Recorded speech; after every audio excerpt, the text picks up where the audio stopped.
Et quand on regarde bien les raisons, c'est parce que ces directeurs font la cour aux élèves.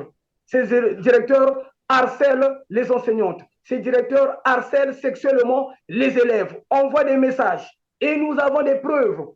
Parce que l'un des directeurs a eu même à harceler l'enfant d'un suppléant et il ne Un savait pas. suppléant, c'est-à-dire un Un suppléant d'un suppléant donc, député, c'est ça?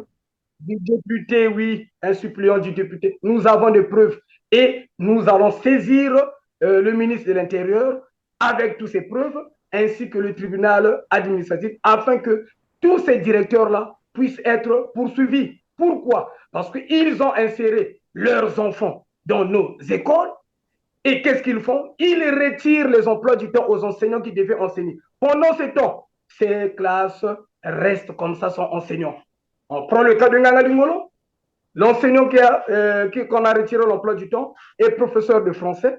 Donc, durant tous les trimestres, les enfants n'ont pas fait le cours de français. Alors, pendant les évaluations, ils vont donner des notes arbitraires pour masquer donc des rapports. Donc, ce sont des faux rapports qui sont transmis au niveau de la coordination jusqu'au MEPSA.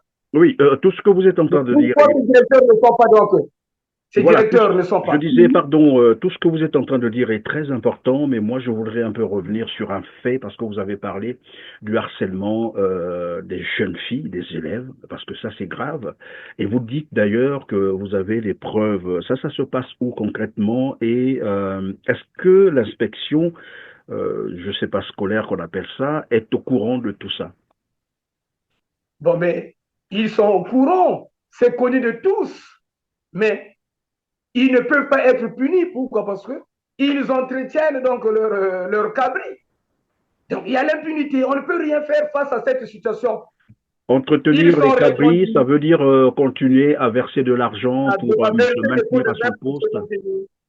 Et lorsque vous Voilà, pour se parlez, maintenir. pardon, lorsque vous parlez du harcèlement, en quoi consiste-t-il concrètement? C'est quoi? Qu'est-ce qui se fait concrètement? Les directeurs qui envoient des messages aux élèves, donc filles, pas des garçons, aux élèves filles. Donc, cherchons donc à coucher avec ces élèves. Et quand il y a refus, il se permet même de chasser l'élève de l'établissement. Je ne veux plus te voir ici. C'est le cas donc de la fille de l'autre que je suis en train de parler, du suppléant. Il a vécu cela. Et donc, les preuves sont là. Nous allons fournir ces preuves. Nous allons traduire tous ces chefs d'établissement. En dehors de cela, l'argent des TD qui est détourné, Alors, on paye 9 mois pour les TD, donc de octobre jusqu'en juin. Les TD commencent à partir de janvier ou voire février. Les 4 mois là sont consommés. Où va l'argent? Alors, pendant que les autres sont en train de mouiller le maillot, former des enfants, non, ils sont là à se partager de l'argent. C'est déplorable, ce Christian. Et finalement, on ne peut pas rester comme ça dans le silence. Bon, mais d'abord, chez nous, on n'avait pas reçu ni de blâme, ni de notes écrites pour nous faire partir de l'école. Ensuite, euh, ce n'est pas le ministre qui avait arrangé le problème. Je peux dire c'est le conseiller du président à l'éducation. Parce que c'est lui qui a appelé le directeur départemental et le directeur départemental a rendu compte au ministre et le ministre a demandé au DD de nous accepter comme enseignants. Donc Oui, mais finalement, on n'avait il pas vous de choix. demande d'accepter comme enseignant. Curieusement, là, vous nous dites, les directeurs ne veulent rien savoir parce que le même ministre leur aurait dit de ne pas vous recevoir. C'est ce que je ne comprends plus là. Lui, c'est ce qu'il avait fait comprendre. Il dit que vous n'êtes pas le bienvenu chez moi ici parce que vous avez demandé la démission du ministre. Et pour votre information, moi, si je suis devenu directeur, c'est grâce à ce ministre quand il était directeur général de l'enseignement secondaire. Donc, c'est lui qui avait reçu son argent pour le nommer donc directeur ou chef d'établissement. Donc, Pardon, vous n'êtes pas le bienvenu. pardon, Fabrice Makankani, on risque de passer à pieds joints sur des choses très importantes. Vous dites, le directeur vous a dit qu'il avait été nommé là par le ministre et donc il avait donné l'argent à celui qu'il avait nommé là. C'est ce que j'ai cru comprendre, c'est ça? Mais bien sûr, les nominations de nos directeurs ici, là, ce n'est pas par compétence, mais c'est plutôt, ça se fait par pot de vin, qu'ils appellent couramment le cabri. Donc, il faut donner les cabris. Donc, donner les pots de vin pour être nommé directeur. Mais bien sûr, je vais prendre le cas de Pointe-Noire. Le DDPSA de Pointe-Noire, je vous avais signifié cela. Au deuxième trimestre, au lieu de payer 3 mois, ils ont payé 1 mois et demi. Et en passant, je vous apprends, la période du 28 décembre jusqu'au 3 janvier 2025, je me trouvais à Pointe-Noire. Il fallait donc installer le bureau au niveau de Pointe-Noire pour essayer un peu de défendre les problèmes qui minent nos collègues enseignants de ce dit département. On a payé 1 mois et demi et les 1 mois et demi ont été détournés par le DDPSA de Pointe-Noire. En dehors de cela, le recrutement de nos enseignants qui perçoivent la bourse des enseignants communautaires. Ils ont inséré même les photographes.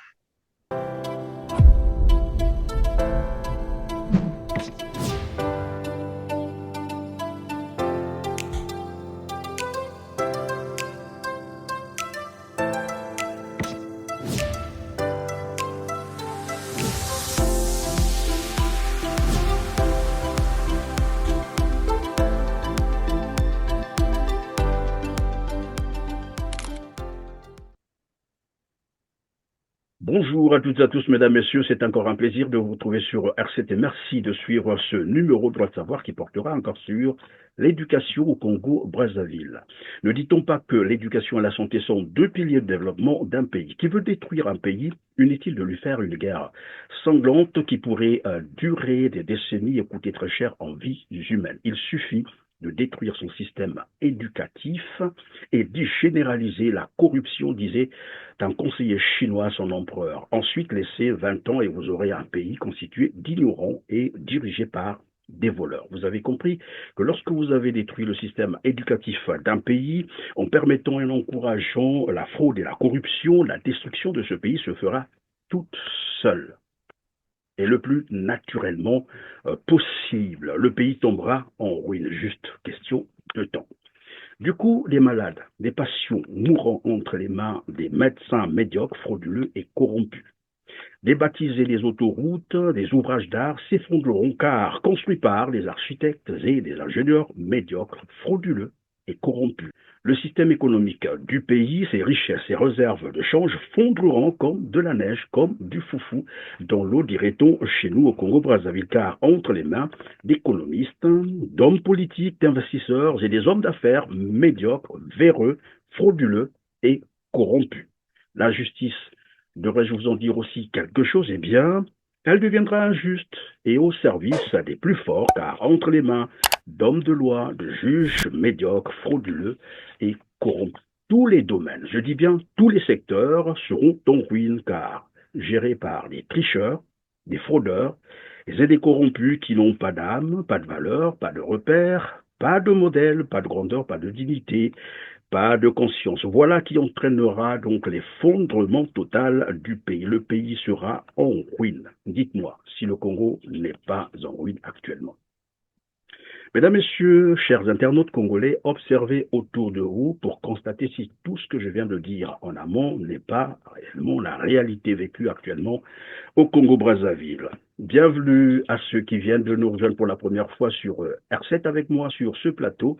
Fabrice Makonkani, responsable coordonnateur des enseignants communautaires actifs du Congo. Bonjour Fabrice et merveilleux. Bonjour, merci Monsieur Christian Purin de m'avoir encore reçu sur ce plateau aujourd'hui. Et j'en profite aussi de cette occasion pour vous souhaiter bonne année 2025. En tout cas, merci beaucoup Fabrice. Alors, vous avez eu des rencontres avec votre ministre de tutelle, Jean-Luc Montou, c'est comme ça qu'on l'appelle. Est-ce qu'on peut savoir à quel niveau vous vous trouvez aujourd'hui? Comment évolue votre situation? Oui, merci pour la question posée. Notre dernière rencontre avec le ministre Jean-Luc Montou revient donc du 1er octobre 2024, jour de la rentrée scolaire, où nous avons manifesté devant le ministère de l'enseignement primaire, secondaire et de l'alphabétisation suite au non-paiement de 2 trimestres de bourse. Et on ne pouvait pas aller enseigner les enfants des autres pendant que nos enfants étaient encore assis à la maison. Alors, vous avez manifesté en faisant quoi concrètement? Ben, nous étions là, et en plein sitting, faire du bruit, jouer au tam-tam, siffler devant les 2 ministères. Et la suite, Et c'était quoi? finalement, oui, ensuite, mais puisque le ministre est sorti, et il a sillonné les écoles, et c'était aussi le fiasco, ça n'a pas marché. Ils étaient obligés de prendre donc de louer des costers où on a mis des personnels moyennant des sommes d'argent pour représenter des enseignants dans ces différentes écoles. Et à leur retour, ils sont venus nous trouver en train de faire du bruit. Et le ministre n'était pas seul, il était accompagné du président des parents d'élèves, euh, du conseiller à l'éducation du président de la République, du maire de Wenze, du préfet de Brazzaville, du président de la commission éducation à l'Assemblée nationale. Donc, il était vraiment accompagné de plusieurs autorités de ce pays. Et ils nous ont trouvés sur place et finalement, et à la fin, il a fini par nous recevoir. Il nous a reçus. Alors, 3 mois donc après voilà, ces manifestations dont vous faites état, quelle est la situation actuelle des enseignants communautaires actifs du Congo? Bon, mais ce qui est d'abord décevant, c'est d'abord la réponse du ministre lorsque nous a reçus.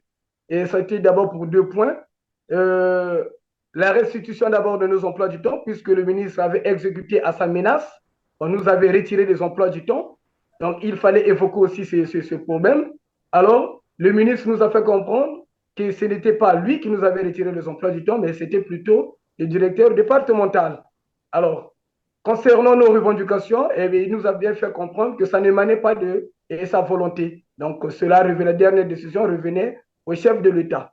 Donc, en dehors de cela, mais concernant les emplois du temps, finalement, nous nous sommes rendus à la présidence de la République, rencontrer donc le conseiller spécial à l'éducation du président de la République, M. Jean-Luc Bakabadio, et finalement, qui nous avait bien reçus en nous faisant comprendre qu'il y avait séparation des pouvoirs. Il travaille pour le président et non pour le ministre. Et il nous a fait comprendre qu'il était bel et bien présent le jour du sitting. Et nous n'avons rien fait de mal. Et le sitting ou la grève ou même la revendication, c'est de vos droits et c'est constitutionnel.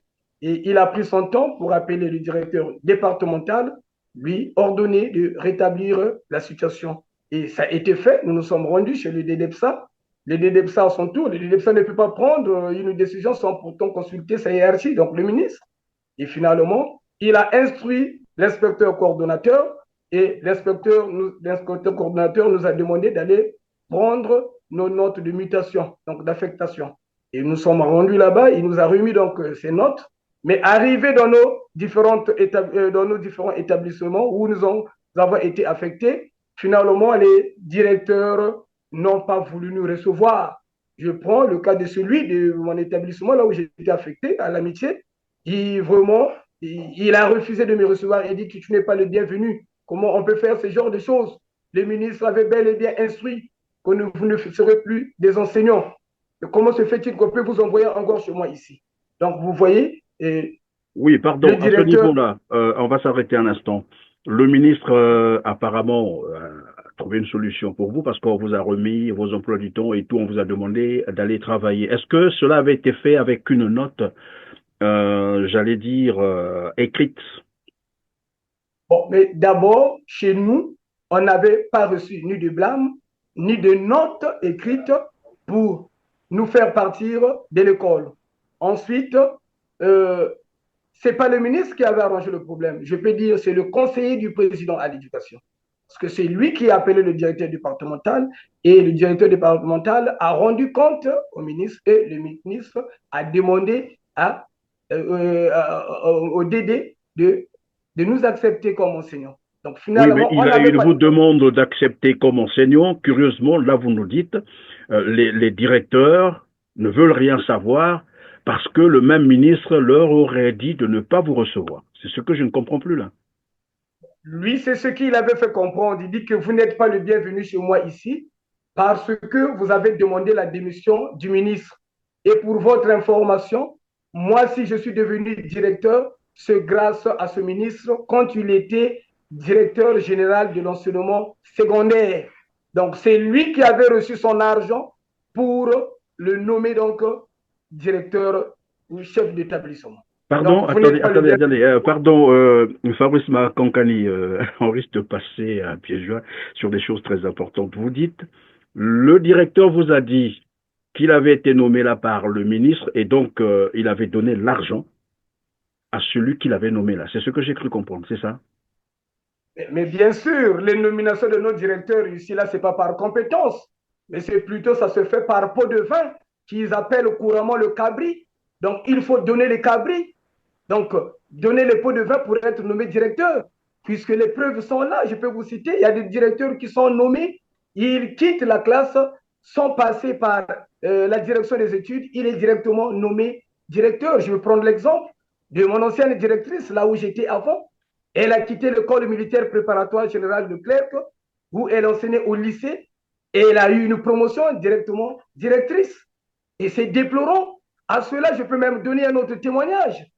Notre directrice des études a été invitée en France pour le mariage de sa sœur, mais connaissant, ayant pris conscience que sa directrice ne maîtrisait pas d'abord le travail, elle était obligée d'annuler son voyage pour superviser le BBC test. Donc, vous voyez, ceux qui sont en train de mouiller le maillot, qui sont en train de travailler, et ne sont pas nommés, c'est plutôt d'autres personnes qui sont nommées parce qu'ils ont des parents ou soit ils ont donné de l'argent pour être nommés. Mais c'est Et très grave ce qu'on c'est à grave ce qu'on l'exemple est donc en du train, directeur de la lycée, j'étais en train de dire, Fabrice, c'est grave ce qu'on est en train d'apprendre avec vous. Et bon, je sais que les noms sont odieux, hein, mais est-ce que vous avez une idée sur les noms des personnes que vous êtes en train de donner en exemple? oui, La mais directrice, nous avons votre des preuves. directeur? Parce que là, au moins, Nous ça avons des permettra à nos téléspectateurs de bien apprécier l'information. Mais tout d'abord, je vais encore vous donner d'autres informations. Nous avons des preuves de ce que je suis en train de dire. Monsieur Jean-Luc Montou était encore DGS, donc le directeur général de l'enseignement secondaire. C'est lui qui a donc parrainé, parce que ici, pour être nommé, il faut avoir des poteaux, il faut avoir un parrain. Et lui, il a dit lui-même, c'est lui qui a fait de moi directeur. Donc, il avait donné son argent. Celui qui vous Alors, dit au que, nom de celui qui vous dit que c'est lui qui a fait de moi directeur, comment s'appelle-t-il? ce monsieur Mpassi, Hugues Mpassi Florentin, directeur du CG de l'amitié.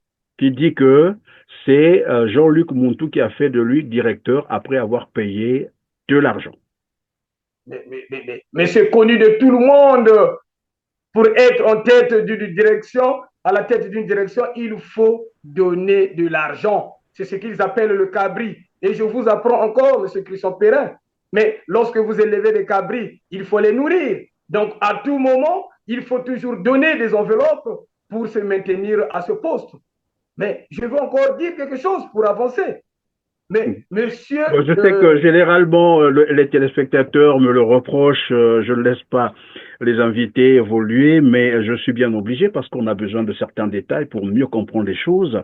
Alors, vous parlez là des cabris, c'est-à-dire lorsqu'on a nommé quelqu'un, d'abord vous avez dit que c'est moyennant quelque chose, hein, voilà, les finances, c'est-à-dire de l'argent qu'on paye pour être nommé. Et là où vous nous avez cité un exemple où Jean-Luc Montou, l'actuel ministre de l'Enseignement, hein, a nommé un directeur qui reconnaît et qui dit, qui avoue qu'il avait payé de l'argent à Jean-Luc Montou. Et vous parliez des cabris, et vous prenez d'ailleurs une image comme quoi les cabris, il faut les nourrir. Ça veut dire que ces directeurs-là doivent continuer à donner de l'argent à ceux qui les ont nommés pour continuer à maintenir leur poste. C'est ça. Bien sûr, c'est cela. Ils doivent continuer à donner de l'argent pour se maintenir. Et c'est ce qui affaiblit donc l'autorité de nos chefs hiérarchiques. On ne peut pas les punir. Donc, il y a l'impunité au sein du MEPSA et finalement, ça a gangréné la corruption au sein du ministère de l'Enseignement. Alors, je vais prendre un exemple. Monsieur Hugues Mpassi a pris son fils comme communautaire, secrétaire. Est-ce que, monsieur Christian Perrin, l'enseignement a besoin des communautaires au secrétariat? Je ne pense pas. Pendant ce temps, dans cet établissement, nous avons plus de 10 secrétaires. Alors, non seulement il est communautaire secrétaire, mais l'enfant ne travaille pas aussi. J'ai essayé de regarder les pages depuis l'année dernière, le cahier donc de présence, le nom de l'enfant ne se figure pas là, il ne marche pas et il ne vient pas aussi travailler. Depuis que je suis muté au CG de l'amitié, je n'ai jamais vu cet enseignant, puisqu'on l'appelle enseignant. Et d'abord, je vais encore signaler une chose. Le jour du paiement de notre bourse, mais l'enfant se trouvait devant moi. Et lorsque l'agent contrôle, celui qui était en train de contrôler, lui a posé la question parce qu'il faut s'identifier. Tu es de quel établissement? L'amitié. Professeur, quelle fonction? Je suis dans l'administration. Donc, il est dans l'administration. Et le monsieur le regardait comme ça. Administration. Il est encore jeune. Il n'a pas 25 Oui, ans. mais lorsqu'on dit il est dans l'administration, il est dans l'administration, ça veut dire qu'il a une formation d'administrateur ou je ne sais pas, il a appris quelque part à gérer l'administration, c'est ça? Ou secrétariat, par exemple, c'est ça? Non, il est étudiant. Il va à l'école. Il ne vient pas au travail. Il va à l'école, mais il perçoit l'argent des communautaires. Donc, on doit briser ce silence. Ces directeurs doivent être poursuivis, raison pour laquelle nous allons donc saisir le tribunal administratif.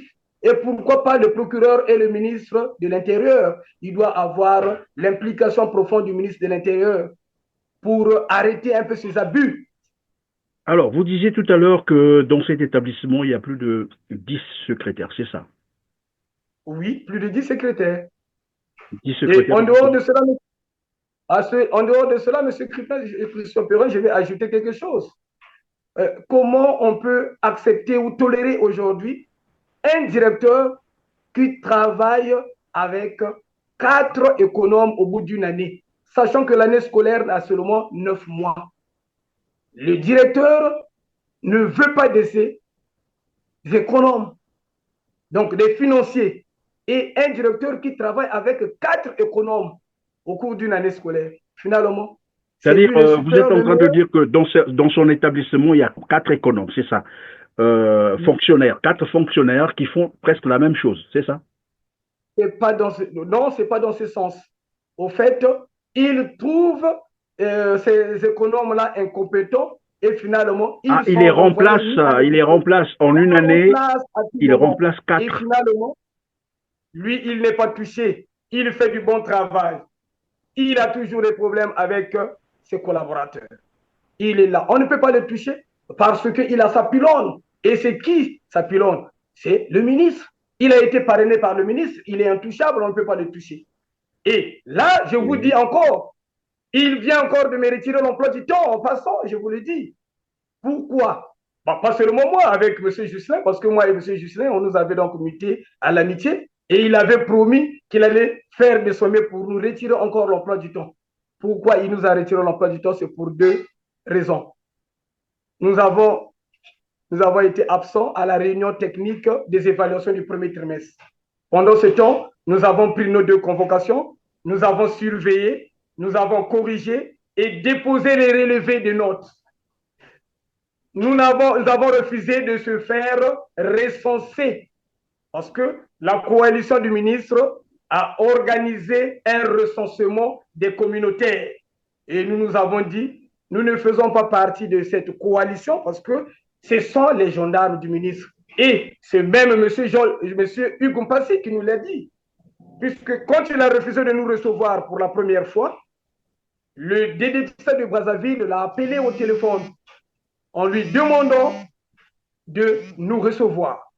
Et le jour où il nous a reçus, il a avoué, il a même demandé pardon. Il nous a bien dit qu'il avait peur de nous, parce que quand il s'est retrouvé entre directeurs, il ne faisait que parler de nous. Et oui, mais là où tu c'est là reviens là, que, pendant qu'on va évoluer, Fabrice Makonkani, je rappelle que vous êtes coordonnateur, c'est bien cela, responsable coordonnateur des enseignants communautaires actifs du Congo. Ma question, avant qu'on évolue, là vous dites qu'on vous a retiré l'emploi du temps, et moi je veux savoir si tout ce que vous êtes en train de dire n'est pas l'effet juste de la colère, ou bien ce que vous êtes en train d'expliquer, vous avez des éléments probants, c'est-à-dire des éléments de preuve qui, en cas de, vous pouvez vous défendre.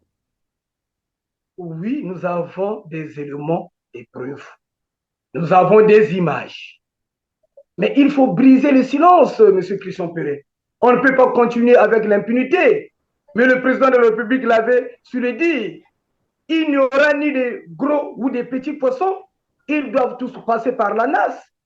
Mais puisque tout le monde ne fait que parler du projet de société du président de la République, c'est lui qui crée un club de marcheurs, vient à la télé parler du projet de société du président de la République. Mais nous également, nous Oui, devons bon, faire mais autant. écoutez, ce qui est vrai, c'est que chacun est libre de dire ou de faire ce qu'il veut, hein, c'est ça aussi. Voilà la liberté de mouvement d'opinion. Cela est garanti. Après, chacun est responsable de ce qu'il fait. Mais je reviens un peu sur la situation que vous étiez en train de nous expliquer tout à l'heure. Vous parliez un peu de l'argent qui circule, où on paie de l'argent pour avoir un poste, le maintenir, et des directeurs qui vous font savoir, écoutez, je n'ai pas reçu, voilà, les instructions du ministre pour vous recevoir. Le ministre m'a rien dit, alors que le ministre vous a demandé, évidemment, soit par voie interposée, de reprendre les cours. Nous sommes là dans quel secteur de l'enseignement public ou privé? Non, c'est l'enseignement public. C'est public. Public. C'est public. Oui, c'est public. Donc des directeurs payés par l'État congolais. Alors donc on revient donc sur votre situation. Vous avez dit qu'on vous a retiré l'emploi du temps. Ça veut dire que on vous empêche désormais de continuer voilà votre activité. C'est ça. Oui, c'est bien cela, mais je veux encore signaler quelque chose. Lorsque ces directeurs retirent, parce qu'il n'est pas le premier, hein, moi-même, je pense que c'est en novembre, vers fin novembre, j'ai été obligé, au nom de notre collectif, d'aller voir le directeur départemental pour plaider la cause de nos 4 militants qui se sont fait ravir l'emploi du temps. Donc, un enseignant au CG de Kibina et 3 enseignants au CG de Ngangalingolo. Pourquoi? Mais c'est parce que le directeur déteste l'enseignant. Il est dit ouvertement, moi je t'aime pas, je veux faire de mon mieux de te faire partir d'ici. Et quand on regarde bien les raisons, c'est parce que ces directeurs font la cour aux élèves. Ces directeurs harcèlent les enseignantes. Ces directeurs harcèlent sexuellement les élèves. Envoient des messages. Et nous avons des preuves. Parce que l'un des directeurs a lui-même harcelé l'enfant d'un suppléant. Et il ne Un savait pas. suppléant, c'est-à-dire un Un suppléant d'un suppléant donc, député, c'est ça? du député, oui, un suppléant du député. Nous avons des preuves et nous allons saisir le ministre de l'Intérieur avec toutes ces preuves, ainsi que le tribunal administratif, afin que tous ces directeurs-là puissent être poursuivis. Pourquoi? Parce qu'ils ont inséré leurs enfants dans nos écoles et qu'est-ce qu'ils font? Ils retirent les emplois du temps aux enseignants qui devaient enseigner. Pendant ce temps, ces classes restent comme ça, sans enseignants. On prend le cas de Nganga Dingolo, l'enseignant qu'on a retiré l'emploi du temps est professeur de français. Donc, durant tous les trimestres, les enfants n'ont pas fait le cours de français.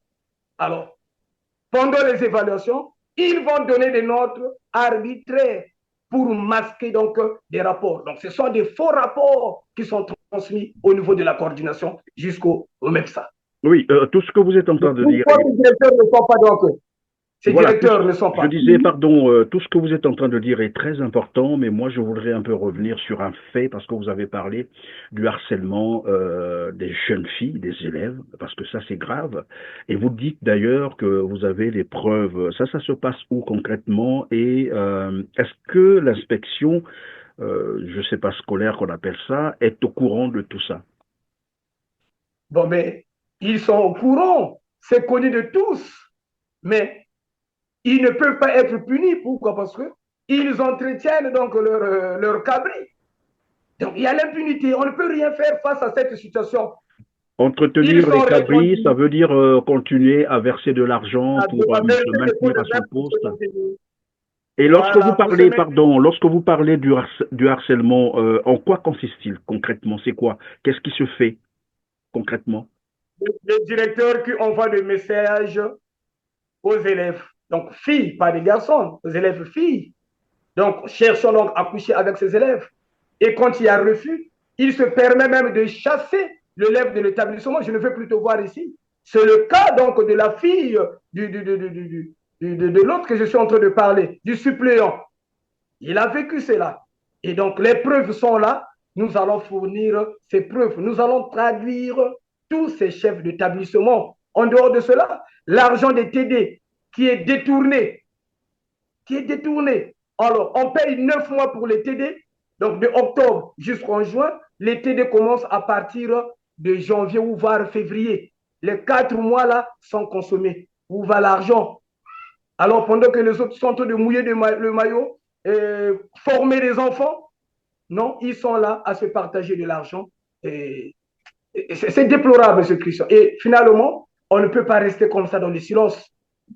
Ceux qui n'arrivent pas à dénoncer, mais le syndicaliste est là pour défendre la cause de ces militants. Et nous n'allons pas croiser les bras. Nous allons toujours continuer jusqu'à obtenir gain de cause. Au cas contraire, on sera donc obligé de faire signer une charte judiciaire afin qu'on puisse se séparer à l'amiable, qu'on puisse nous payer nos services rendus. Services rendus. Le mieux serait Alors, peut-être. Fabrice Bakonkali, j'ai cru comprendre que lorsque vous citez les exemples, c'est beaucoup plus dans la partie, j'allais dire, hein, le pôle sud. Est-ce que vous avez d'autres exemples à travers le Congo? Mais bien sûr, je vais prendre le cas de Pointe-Noire. Le DDPSA de Pointe-Noire, je vous avais signifié cela. Au deuxième trimestre, au lieu de payer 3 mois, ils ont payé 1 mois et demi. Et en passant, je vous apprends, la période du 28 décembre jusqu'au 3 janvier 2025, je me trouvais à Pointe-Noire. Il fallait donc installer le bureau au niveau de Pointe-Noire pour essayer un peu de défendre les problèmes qui minent nos collègues enseignants de ce dit département. On a payé 1 mois et demi et les 1 mois et demi ont été détournés par le DDPSA de Pointe-Noire. En dehors de cela, le recrutement de nos enseignants qui perçoivent la bourse des enseignants communautaires. Ils ont inséré même les photographes. Est-ce que vous pouvez être un Ils peu ont... beaucoup plus explicite à ce niveau-là? Revenons d'abord sur, vous avez dit 1 mois et demi. Après, là, on va chercher à comprendre comment est-ce qu'on paye 1 mois et demi, comment évaluer ça et pourquoi on doit payer 1 mois et demi. Vous avez dit ça a été détourné. Là, ça se passe où concrètement? Parce que moi, je veux bien que Ça se on passe soit dans le précis. département de, ça se passe dans le département de Pointe-Noire. C'est le département de Pointe-Noire où le DDPSA de Pointe-Noire a détourné 1 mois et demi. Donc, au lieu de payer 3 mois, ils ont payé juste 1 mois et demi. Et là, récemment, lorsque nous avons perçu en novembre le troisième trimestre, il allait encore payer seulement 2 mois. J'étais obligé de demander à nos collègues de Pointe-Noire de ne pas prendre cet argent et d'aller manifester devant la mairie de Pointe-Noire. C'est ce qu'ils ont fait. Et finalement, le ministre Jean-Luc Moutou et le ministre Désiré Moundélé se sont rendus à Pointe-Noire pour essayer un peu de stabiliser la situation. Et ils ont été payés. Donc les 3 mois ont été payés. Mais il reste le reliquat de 1 mois et demi. À cela s'ajoutent encore les 2 trimestres qui ne sont toujours pas payés jusqu'au jour d'aujourd'hui. En Et fait, vous là, êtes nous en train de envisageons... nous expliquer, Fabrice, vous êtes en train de nous expliquer là une situation bien connue au niveau de l'administration congolaise, c'est-à-dire même au sommet. C'est ça. Mais ceux qui sont mais c'est connu. Et le ministre Jean-Louis Montou, en présence du ministre Désiré Moundélé, a promis à nos collègues enseignants de Pointe-Noire qu'ils allaient payer le 1 mois et demi détourné par le MEPSA. Et jusqu'au jour d'aujourd'hui, ça n'a pas encore été payé. Mais toutes les situations qui minent l'enseignement sont connues de tous. Sont connues de tous. Je vais vous prendre un exemple. Pendant que ce chef d'établissement, les cadres du MEPSA, sont en train de bourrer des établissements de nos enseignants ou des listes fictives, il y a des départements où il y a manque d'enseignants. Vous allez voir dans une école où il y a seulement 2 enseignants pour 6 classes pédagogiques. Donc, les directeurs enseignent. Après le directeur, il y a un communautaire ou un bénévole. Donc, c'est des classes multigrades. Vous allez voir, je vais prendre pour l'exemple, le CG de Linzolo qui se trouve là à côté, à 27 km de Brazzaville, où pendant 10 ans, les enfants ne composent pas au BPC, je dis bien un examen d'État, en français et en mathématiques. Et là où je vous parle, à Linzolo, il y a un manque d'enseignants de mathématiques et de français. Donc les enfants de la 6e jusqu'en 3e ne font pas mathématiques et français. Et même le BPC, déjà 2 ans de cela, que ce soit les cordons, donc les inspecteurs, le DDEPSA, le MEPSA est incapable de résoudre cette situation. Quel Oui, avenir mais pour cette lorsque jeunesse? vous dites, pardon, Fabrice Bakonkani, que ces enfants ne font pas à les épreuves de mathématiques, vous avez dit tout à l'heure, et de français, à l'examen, après, il faut qu'on se pose la question, comment seront-ils orientés? Parce que lorsqu'on arrive au lycée, ben, naturellement, on doit vous orienter soit en mathématiques ou en littérature, c'est ce que je sais. Mais si déjà ces enfants-là ne font pas mathématiques, ne font pas français, comment les oriente-t-on finalement? Mais c'est là où vient le problème, M. Christophe Perrin. Nous savons très bien au lycée général, donc à l'enseignement général, en seconde, nous n'avons que 2 séries. Donc, il y a la série A et la série C. Donc, ceux qui font la série C ont pour matière de base, donc, le mathématique, et ceux qui font la série A, c'est le français donc comme matière de base. Mais on se demande même quel avenir pour ces enfants. Ils vont faire quelle série? C'est la série 0 ou O? Mais ce sont des enfants qui vont abandonner les études bien après. Et on va se retourner dans des phénomènes, des koulouna, des bébés noirs. Et en passant, je vous apprends aussi, le premier jour où je suis arrivé à Pointe-Noire, on était obligé de s'enfermer dans l'agence de voyage en Tchétché. Parce que nous sommes arrivés autour de 21 heures. Et il y a eu plus de 80 koulouna qui sont sortis avec des machettes. Il n'y avait même pas de policiers aussi pour venir au secours de la population. Donc, ce sont des choses à déplorer. Mais c'est parce que l'éducation se meurt au Congo. Il n'y a Oui, pas de vous suivi. dites On si doit bien, abandonner tout ce coup. voilà, vous dites si bien que l'éducation se meurt au Congo, au Brazzaville, et vous l'avez d'ailleurs très bien démontré tout à l'heure. Et moi, la question que je vais me poser, donc, et que tout le monde se posera finalement, si ce n'est pas une volonté manifeste de détruire le système éducatif du Congo, comme je venais d'ailleurs de le rappeler dans mon mot d'introduction, lorsqu'on veut détruire un pays, évidemment, on s'attaque au système, disons, éducatif de ce pays, et c'est ce qu'on est en train finalement. Bon, après, je peux me tromper, les gens peuvent me dire le contraire, mais c'est ce que je semble constater, que c'est une volonté manifeste de détruire. Vous parliez même des photographes qui sont recrutés à la place des enseignants, c'est ça. C'est bien Et cela. quel est le rôle de ces photographes dans ces établissements? Ce sont des photographes qui viennent pour prendre des photos des enfants lors des examens. Des photos qu'on doit placer sur des cartes, des cartes scolaires. Et comme ce sont des petits, des directeurs, mais le directeur a pris les noms de ces petits, insérés sur la liste des enseignants communautaires. On a inséré les noms des petits frères et même les noms des enseignants fonctionnaires, ceux qui sont déjà fonctionnaires, on insère le nom pour se partager de l'argent, M. Christian Perrin. Mais ce n'est C'est-à-dire, pas tout. ils sont fonctionnaires, ils ont des salaires, on les insère encore dans les listes, Comme évidemment, des, des des, communautaires des preuves vous- pour percevoir encore de l'argent. Et à la fin, c'est pour se partager donc avec le directeur.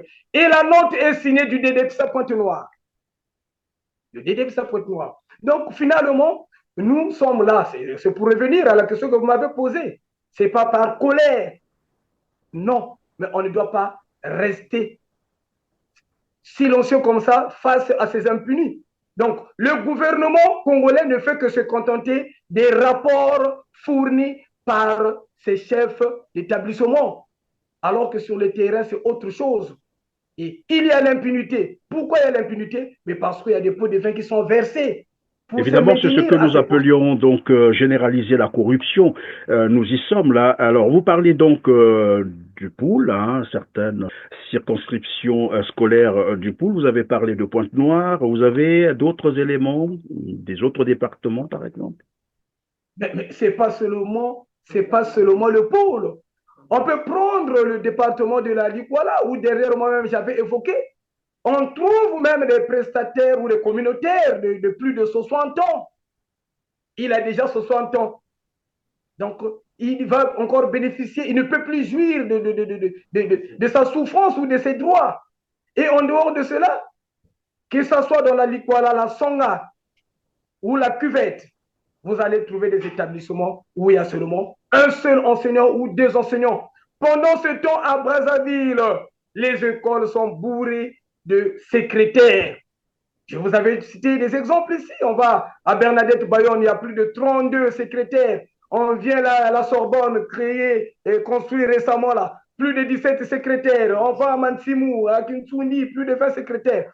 L'idéal, c'est de prendre ces enseignants-là à moins de 50 ans ou de les former, de les envoyer dans les départements parce qu'ils prennent de l'argent pour rien.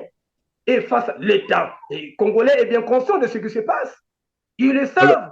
Donc, nous ne sommes pas contre le ministre Montou, je l'ai dit à toute fois, mais nous sommes contre le système, contre l'impunité.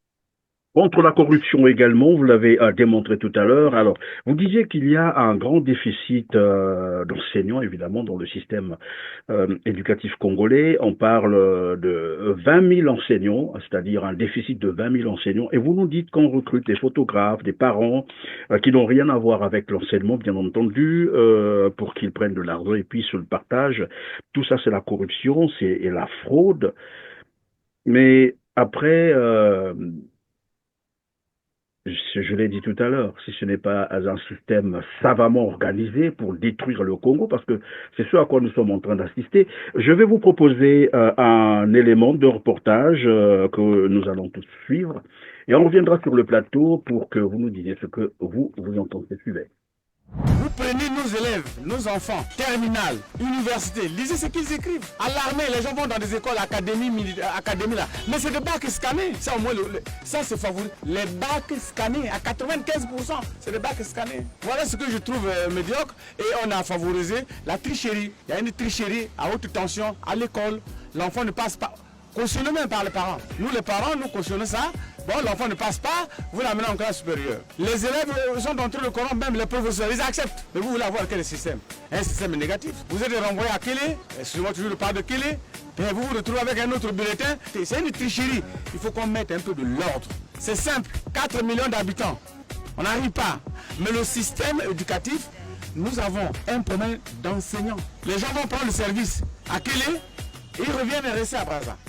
Je reviens de qui il n'y a pas d'enseignants. Vous arrivez à la maison d'inspecteur, des inspecteurs, c'est dans l'herbe. On ne punit personne. Vous voulez quoi? On ne renvoie pas. Mais vous voulez quoi? Vous voulez avoir quel système où on ne renvoie pas? Nous sommes dans un pays où la tricherie existe et c'est cautionné par les chefs. Pour rentrer à l'académie militaire, vous pensez que c'est moyennant d'argent, hein? À Gamboma, c'est de l'argent. À l'école des cadets, allez-y voir. C'est pas n'importe qui peut rentrer à l'école des cadets. Ce n'est pas n'importe qui. Allez-y, il y a des écoles. Allez-y à l'INSA. Vous allez entendre les noms des enfants qui sont là-bas. C'est quel système où il n'y a que les enfants d'un tel, des noms qui vont là-bas. Est arrivé un moment où le Congo, pour ne parler que de l'éducation, avait atteint un taux de scolarisation de 100%. Et nous l'avons atteint aux années 80, même avant. Et puis est arrivé un autre moment où nous avons décidé de détruire. Et le taux de scolarisation a baissé. Fabrice Makontani, vous avez suivi avec moi ce reportage et de tout ce que vous avez relaté, ce système que vous avez peint, vous avez évidemment bien expliqué de ce qui se passe. corruption, vol, détournement, parfois désorientation, il faut le dire comme ça, des directeurs qui doivent continuer à payer de l'argent à un ministre ou à un directeur, je ne sais pas, bon voilà, général ou de cabinet qu'il soit, pour se maintenir à leur poste, des directeurs qui prennent des décisions comme si c'était évidemment leur... voilà pourquoi je vous ai même posé la question de savoir si cela se passait dans les écoles publiques. Le harcèlement des enfants, des élèves, des filles, et voilà, c'est tout un, permettez-moi le terme, le désordre organisé dans ce système. Et là, on vient d'entendre ce que pensent les Congolais du système éducatif. Vous, vous avez suivi ce reportage, vous partagez cet avis? Mais bien sûr, Monsieur Christian, raison pour laquelle je vous avais dit que ces informations sont connues de tout le monde. C'est connu de tous. Mais lorsqu'on parle, par exemple, du pléthore ou les enfants qui s'appellent à même le sol, mais c'est vrai, mais c'est vrai. Vous allez trouver dans une salle de classe 150 élèves, où parfois les élèves sont assis à même le sol. Mais comment vous allez évaluer ces enfants? Et les directeurs qui se permettent de retirer l'emploi du temps d'un enseignant, pendant ce temps, ces classes vont rester vides. Et à la fin, ils vont donner des notes arbitraires à ces enfants. Pendant ce temps, ces enfants n'ont pas étudié. Je l'ai dit tout à l'heure, il y a un déficit de 20 000 enseignants dans le système éducatif congolais. Cependant, on peut bien, et tout le monde le sait, hein, il y a des recrutements qui se font presque chaque année dans l'armée, dans la police, dans la gendarmerie, ça tout le monde voit. Mais curieusement, les enseignants, ceux-là qui sont donc qui ont pour mission de former l'élite de demain, comme vous d'ailleurs, et vous êtes là abandonné, traité tel que vous êtes en train de l'expliquer là. C'est ça qui n'est pas j'allais dire admissible. On ne peut pas comprendre ça. C'est difficile à comprendre en fait. Alors revenons donc sur le recrutement, puisque j'ai cru comprendre que cette année, évidemment, il y a des postes à pourvoir. C'est ça, en l'enseignement. Est-ce que vous en avez été informé et qu'est-ce que le ministère vous a dit à propos? Bon, mais à propos de ces postes, puisque nous avons écrit une lettre ouverte à son Excellence, Monsieur le Président de la République, euh, dénonçant tous ces abus, et nous avons soumis aussi sur sa table nos revendications. Et nous avons sollicité un recrutement en masse de tous les enseignants communautaires. Vous êtes combien, pardon de vous couper comme ça, vous êtes combien au totalement, estimativement? Nous sommes plus de 10 000 avec l'effectif, puisque le recensement ne se fait pas vraiment de façon normale. Tel que là, ils ont effectué un recensement par la coalition ou par les gendarmes du ministre. Mais lors de ce recensement-là, ils ont encore recensé les non-enseignants. Je prends le cas de chez nous à l'Amitié, ils ont recensé le communautaire secrétaire, donc qui ne travaille pas.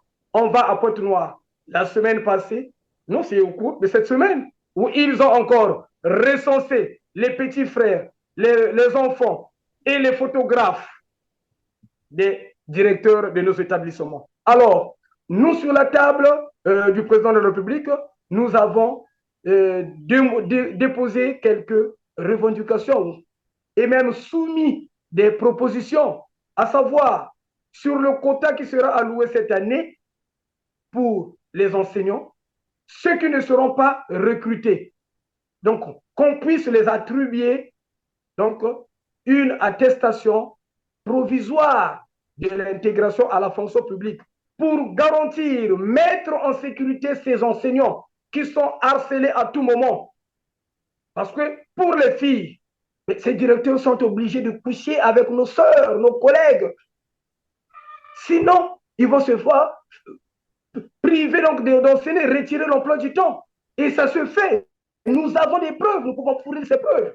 Donc, pour sécuriser ces enseignants, il faudrait qu'on puisse les attribuer donc des attestations provisoires d'intégration à la fonction publique. Et comme ça, l'enseignant est sûr d'être déjà recruté, il peut continuer à travailler et attendre son salaire. Pendant ce temps, la bourse va continuer à être payée, mais de façon régulière. Donc, nous sommes en train d'aider aussi l'État dans ce processus de l'intégration à la fonction publique de tous les enseignants communautaires. C'est une façon d'aider la jeunesse. Le problème, c'est l'application de ces textes. Il y a l'impunité, il y a la corruption qui a vraiment gangréné toutes les couches de notre ministère. En passant, dernièrement, lors de nos sittings au MEPSA, nous avons demandé la démission du ministre et de ses collaborateurs. Et parmi ces collaborateurs, il y avait le DGRAS, il y avait le conseiller technique du ministre et de son attaché. Alors, en ce qui concerne le DGRAS, il était déjà admis à la retraite, c'est bien normal, il devait partir. Donc, il a été remercié. Et nous savons, étant membre du parti, il aura toujours un poste quelque part. Mais concernant le conseiller technique, alors que nous savons très bien depuis 2019, c'est lui le cerveau penseur, c'est lui qui vend les places des communautaires, c'est lui qui est en train de boycotter le recrutement prévu par le chef de l'État depuis 2019. Mais il a encore été promis DGRH. Donc c'est lui qui prend la tête de cette direction. Alors on se demande finalement, puisqu'il a été nommé par le Conseil des ministres, qui a proposé ce type comme méthode DGRH? Il y a l'impunité, c'est lui qui vend. Il est encore nommé. Donc, oui, mais comme quelqu'un qui disait au Congo-Brazzaville, il faut faire comme les autres, entre guillemets, vous avez compris de quoi je parle, il faut voler, détourner, voilà. Il faut mal travailler, organiser le désordre pour être promu. Et ça, on connaît comment ça se passe au Congo-Brazzaville, il faut mal faire pour être promu à un autre poste.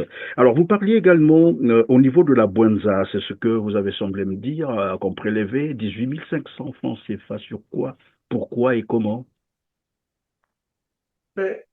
C'est la volonté du DDEPSA. C'est la volonté du DDEPSA. Il s'est dit que ces enseignants ne font pas peut-être un bon travail et l'argent ne devait pas leur revenir. Donc, il se permet de prélever 18 500 à chaque enseignant.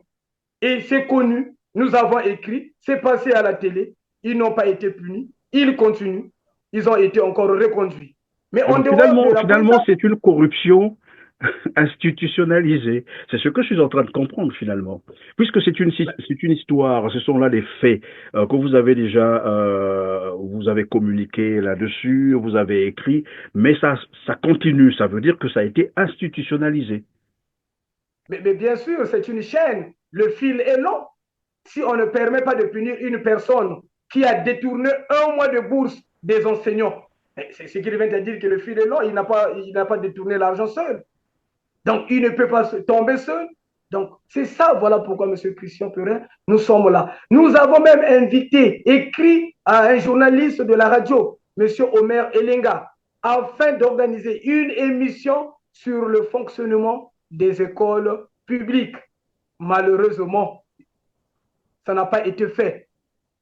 Il a organisé une émission concernant le fonctionnement des écoles privées, parce que c'est privé. Mais ils ont évité d'organiser une émission concernant le fonctionnement des écoles publiques. Bon, après je peux le comprendre. Il est libre de faire ou ne pas faire, mais bon, après on se posera les questions, le pourquoi. Et donc, vous parliez de ces 18 500 prélevés, mais les communautaires concernés, les communautaires, donc les enseignants concernés, qu'est-ce qu'ils ont fait? Ils n'ont pas porté plainte parce que là, c'est du vol en plein. Une escroquerie avérée. Ils ne peuvent pas porter plainte. Mais qu'est-ce qu'ils ont fait au niveau du MEPSA? Mais ils ont formé leur coalition. Ils ont leurs représentants. C'est comme ce qu'ils venaient de faire tout à l'heure. Ils ont autorisé à cette coalition de faire le recensement de tous les communautaires.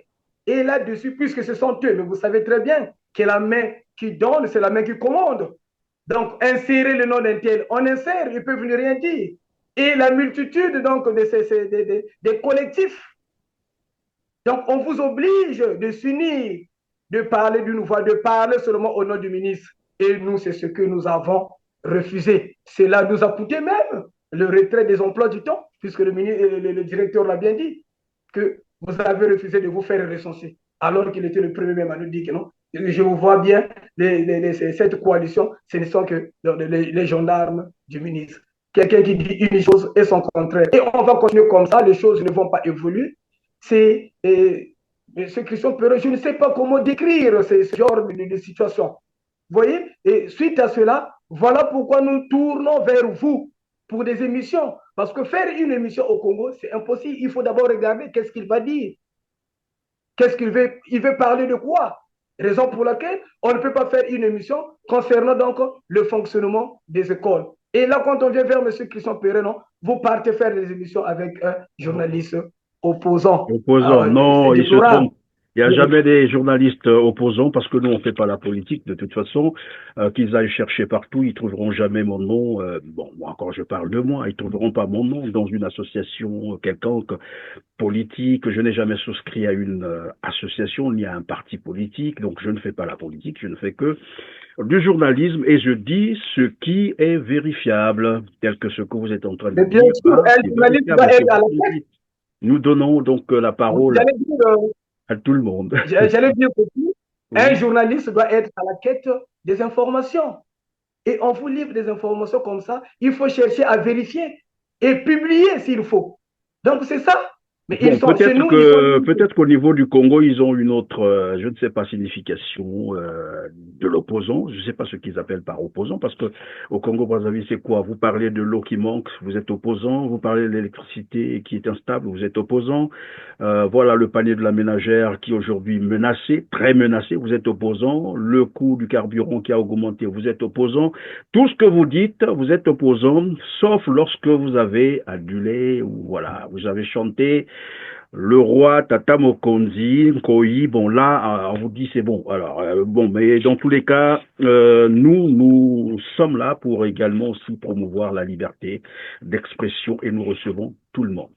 Tout le monde, je dis bien tout le monde sans exception.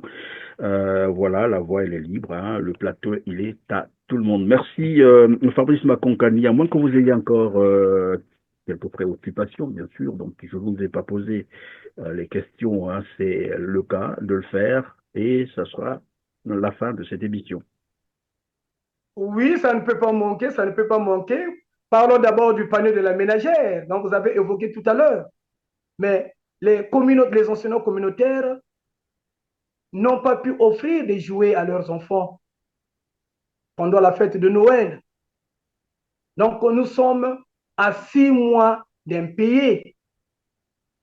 Et là, nous avons encore repris. Nous avons encore repris avec les cours.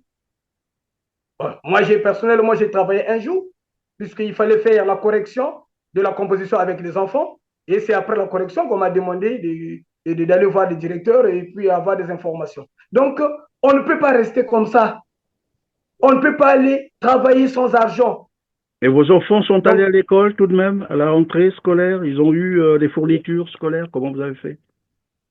Mais on était obligé de s'endetter, raison pour laquelle nous avons adressé un message auprès du président de la République, chef de l'État, en sollicitant le paiement du 3e trimestre. Et cela a été fait. Mais cet argent nous avait permis juste de payer quelques-unes de nos dettes.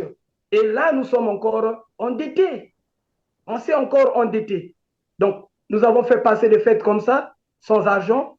Et là, nous avons encore repris le cours. Donc, nous demandons au gouvernement congolais de faire face à cette situation.